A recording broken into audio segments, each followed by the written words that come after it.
এক অজ্ঞাত পরিচয়ের মহিলার দেহ উদ্ধার, মৃত্যুর কারণ নিয়ে ধোঁয়াশা।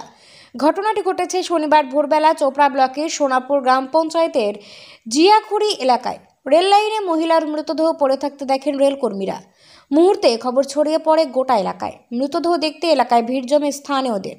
পরে খবর দেওয়া হয় পুলিশকে। খবর পেয়ে ঘটনাস্থলে পৌঁছায় ধুমডাঙ্গি স্টেশনের আরপিএফ। রেল লাইন থেকে উদ্ধার করে দেহটি ময়নাতদন্তের জন্য পাঠিয়েছে। স্থানীয় সূত্রে জানা গিয়েছে, বেশ কয়েকদিন ধরে এলাকায় ওই মহিলাকে ঘুরতে দেখা যায়। যদিও এখনো পর্যন্ত উদ্ধার হওয়া মহিলার নাম পরিচয় সহ কোনো তথ্যই পাওয়া যায়নি। তবে মৃতদেহটির নাম পরিচয় জানার জন্য চেষ্টা চালাচ্ছে জিআরপি ও চোপড়া থানার পুলিশ। চোপড়া থেকে গোপাল সরকারের রিপোর্ট, উত্তরবঙ্গ টুডে 24।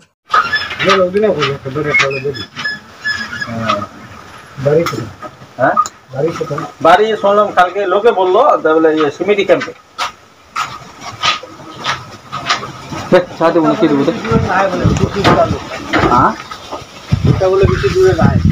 তুলসিবিটা নাই যে সিমিটি ক্যাম্প নি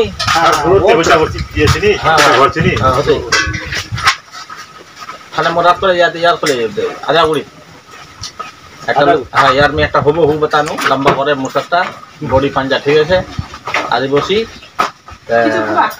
अच्छा मुख जावार নাই না মুন্না ভাত খাইবে লোকলা অবস্থা বলে ভালো হ্যাঁ ঘর অবস্থা বলে বাম পারছে পুরো মাথা খারাপ করে গেল